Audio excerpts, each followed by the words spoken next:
হাজার হাজার মহিলার স্বপ্নের পুরুষ শাহরুখ খান, যার চরিত্র সম্পর্কে এমন কিছু খারাপ কথা আপনাদের জানাবো যা আপনাদের দ্বিতীয়বার ভাবতে বাধ্য করবে শাহরুখ খান কি সত্যিই স্বপ্নের হিরো হবার যোগ্য। এই তথ্য অবশ্যই প্রমাণ সহ দেব। শাহরুখ খান সম্পর্কে খুব কমই খারাপ কথা আমরা শুনতে পাই। এর কারণ ওনার পিআর টিম অনেক টাকা খরচ করে যাতে শাহরুখের চরিত্র ক্লিন রাখা যায়। ইন্টারনেট থেকে সমস্ত খারাপ খবর ছবি মুছে ফেলা হয় ওনার সম্পর্কে।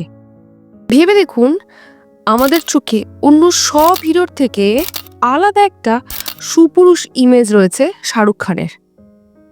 আমি বলে দিচ্ছি আপনারা কি ভাবেন শাহরুখ খানকে নিয়ে, বা কি ভাবানো হয় আপনাদের।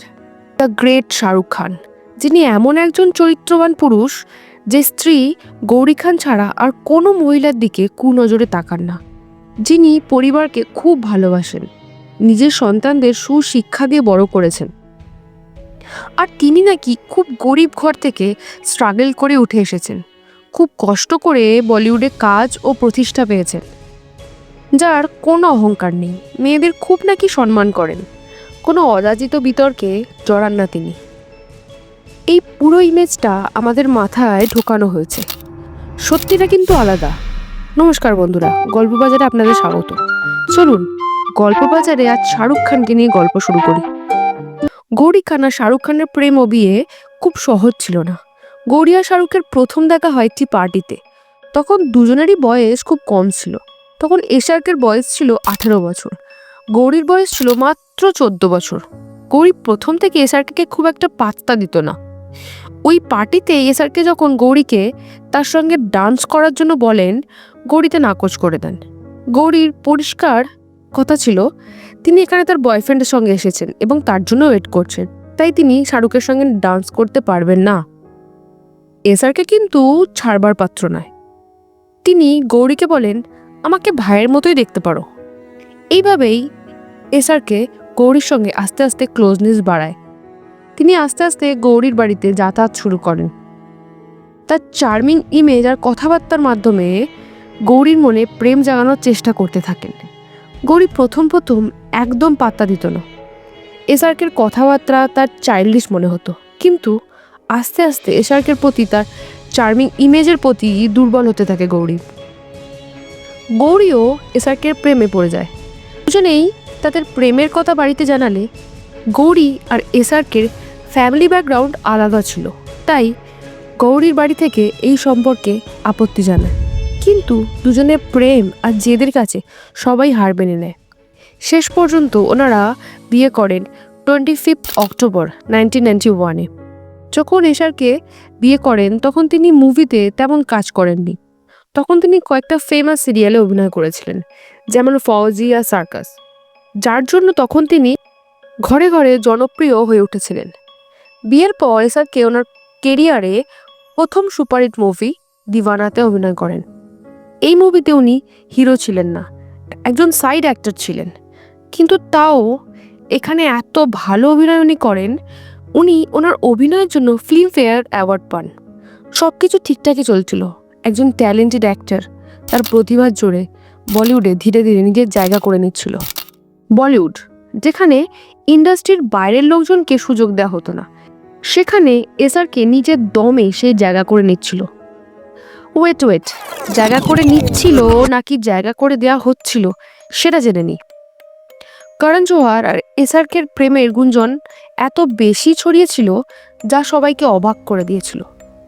এসআরকের সঙ্গে কোনো মহিলার প্রেমের গুঞ্জন এত শোনা যায় না যতটা করণ জোহরের সঙ্গে শোনা যায়। শাহরুখ খানের কেরিয়ারে করণ জোহরের গুরুত্ব সব থেকে বেশি। করণ জোহরের পরিচালনায় শাহরুখ খান অনেক সুপার ডুপার হিট মুভি দিয়েছে। তার মধ্যে উল্লেখযোগ্য হলো কুছ কুছ হোতা হ্যায়, কভি খুশি কভি গম, কভি আলবিদা না কেহনা, আরও অনেক মুভি রয়েছে। করণ জোহরের মুভিতে শাহরুখ ছাড়া অন্য কাউকে কাস্ট কেন করা হচ্ছে না, বা বারবার শাহরুখ খানকেই কেন সুযোগ দেওয়া হচ্ছে, সে নিয়ে অনেক বিতর্ক দেখা যায়। অনেকেই এনাদের বন্ধুত্ব ছাড়াও এনাদের প্রেম নিয়েও গুঞ্জন ছড়াতে থাকে। এবারে এই গুঞ্জন কতটা সত্যি সেটা আমরা জেনে নেব। আপনারা অনেকেই জানেন করণ জোহর একজন গে, আর এসআরকে কে বায়োসেক্সুয়াল বলা হয়, অর্থাৎ যারা নারী ও পুরুষ উভয় লিঙ্গের প্রতি সমান আকর্ষণ অনুভব করেন। এই কথা অনেকেই গুজব বলে বিশ্বাস করতে চান না। আজ আপনাদের প্রমাণসহ কিছু তথ্য দেব যা আপনাদের অবাক করে দেবে। বিখ্যাত তামিল গায়িকা সুচিত্রা ওনার একটি ইন্টারভিউতে এসআরকে সম্পর্কে কিছু সত্য কথা প্রকাশ করেছিলেন। সুচিত্রার প্রাক্তন স্বামী ছিলেন কার্তিক কুমার। ওনার ক্রস ড্রেসিং করার স্বভাব ছিল, অর্থাৎ নারীদের জামাকাপড় পরতে পছন্দ করতেন। কার্তিক কুমার ইউবা মুভিতে অজয় দেবগনের সঙ্গে কাজ করার সময় অজয় দেবগনকে ওনার এই অদ্ভুত শখের কথা জানায়। এই কথা শোনার পর অজয় দেবগন কার্তিকের পরিচয় এসআরকে আর করণ জোহরের সঙ্গে করিয়ে দেন। এরপর একটা লন্ডন ট্রিপের সময় কার্তিকের সাক্ষাৎ হয় এসআরকের সঙ্গে। এই সাক্ষাতের সময় এসআরকে আর করণ জোহর ক্রস ড্রেসিং অর্থাৎ মেয়েদের জামাকাপড় পরেছিলেন। এরপর কার্তিকও ওনাদের মতো জামাকাপড় পরেন। এরপর তিনজনে গে বারে গিয়ে খুব এনজয় করেন। সুচিত্রা ইন্টারভিউতে এটাও বলেন এসআরকে আর করণ জোহর দুজনে ফরেন ট্রিপে একসঙ্গে বেড়াতেও যেতেন। আচ্ছা, ভিডিওটা ভালো লাগছে তো? তাহলে প্লিজ একটা লাইক অ্যান্ড সাবস্ক্রাইব করে দেবেন। এরপর আসি 2011 সালের কথা, যখন এসআরকে আর প্রিয়াঙ্কা চোপড়া ডন 2 মুভির জন্য শুটিং করছিলেন।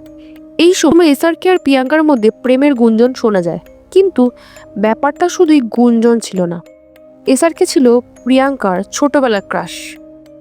এই প্রেমের গুঞ্জন আগুনের মতো ছড়িয়ে পড়েছিল।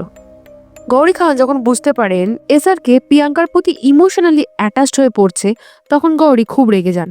এই ভিডিওতে আপনারা দেখতে পাচ্ছেন প্রিয়াঙ্কা আর এসআরকের ক্লোজ আর বোল্ড ডান্স দেখে গৌরী খান কতটা আনকমফোর্টেবল হয়ে যাচ্ছেন। এটাই একটা স্বাভাবিক রিয়াকশন যে কোনো পার্টনারের। এসআরকে এনডিটিভির একটি প্রোগ্রামে প্রিয়াঙ্কার জন্য একটি গান ডেডিকেট করেন। একটু মন দিয়ে গানটার কথাগুলো শুনুন। এই I don't have the money to pay you, but I'm going to ask you something and I want the answer in a song.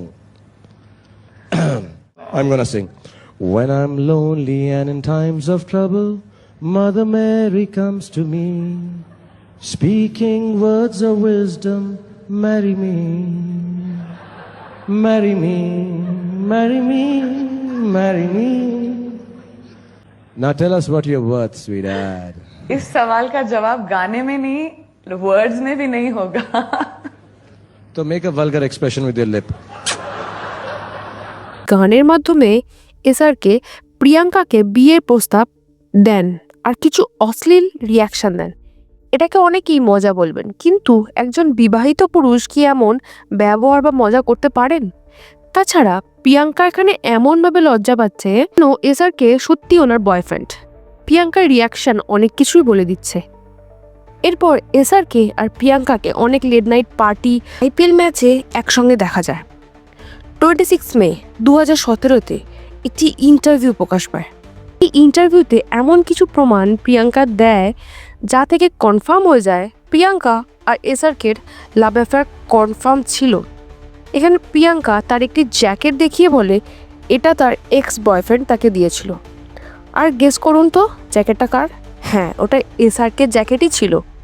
কিন্তু এই অ্যাফেয়ারের জন্য প্রিয়াঙ্কার কেরিয়ার বলিউডে শেষ হয়ে গিয়েছিল।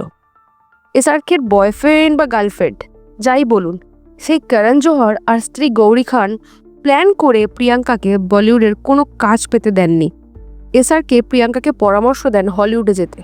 প্রিয়াঙ্কা তারপর হলিউডে নিজের কেরিয়ার শুরু করেন। এসআরকে যতটা সভ্য ভদ্র মনে হয় তিনি তার ঠিক উল্টো। চলুন একটা ইন্টারভিউ শুনে নিই।